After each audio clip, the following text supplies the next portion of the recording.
Invasion of Ukraine. Joining us now is Republican Congressman from North Carolina and a member of the House Financial Services Committee, Ted Budd. Congressman, thank you for taking time. You may have heard Lucas Tomlinson's report there from Kiev. A lot of tension there on the Ukrainian border. What are your thoughts this morning? Yeah, it's very concerning. This is a problem that never would have occurred under a strong president like President Trump. This really goes back to American weakness, which has been put on full display by President Biden. It starts back to the report just before this, which is Afghanistan, and it really put those that would be against us, whether it's China, whether it's Iran, whether it's North Korea, whether it's Russia, it puts them on notice that America will not step up. And that's not who America is. We need to make sure that the world knows that we're strong. It's not just good for us as Americans, it's good for the rest of the world. And so we need to be strong again, and it's certainly not going to happen under President Biden. Congressman, you wrote a letter to Secretary of State Blinken in the recent days. What is it that you are asking of the Secretary? We need to make sure that we're arming our allies in Ukraine, but I'm very concerned about sending troops over there. They're not asking for that. Ukraine is asking for material support, and that's certainly something that we need to continue doing.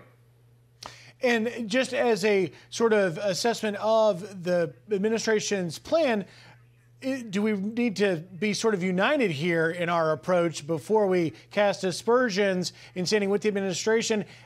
What do you make of the overall plan and how it's being handled so far?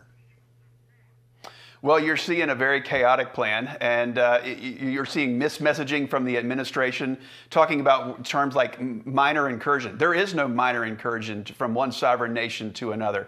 You're seeing things like, first of all, you see under Obama, you see Ukraine lose Crimea, and now you see under Biden, you're seeing the threat on eastern Ukraine.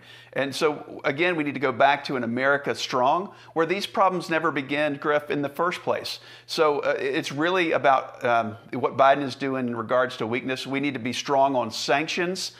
Look, you've seen him botch Afghanistan. Do you really want him in charge? Do you want President Biden in charge of something that's infinitely more complex than that? I mean, these challenges go back to probably 354 AD between the East and the West. This is an ancient issue, and I don't think Biden is up for the task to solve it. But we do need to make sure that we are supplying our allies. We shall see. Let's turn to the economy here at home. You saw the jobs report, 467,000 net new jobs. President Biden had this to say at the White House.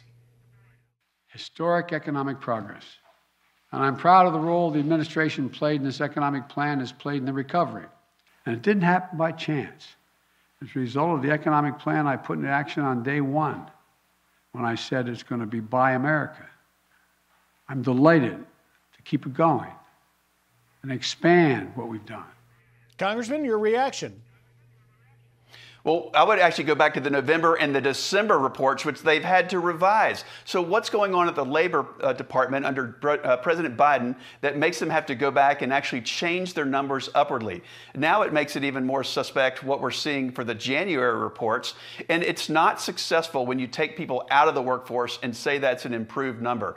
Look, we want Americans to go back to work, but we have to have more market and labor participation from hardworking Americans. We got to get rid of the mandate. And this would have happened month after month after month, these good reports under President Trump. We saw that for 4 years straight. And Joe Biden has had a year to do it, and he's gotten one report, and the media gathers around him and cheers him on for a week. This is one good week out of the last 54 weeks he's been in office. Is it actually good? Just in the last 20 seconds we've got, wages increased 5.7%, but inflation, it's 7%.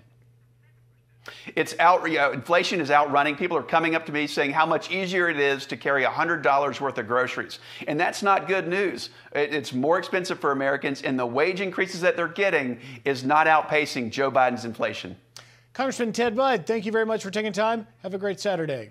Thank you, Griff. Jackie? Thank you.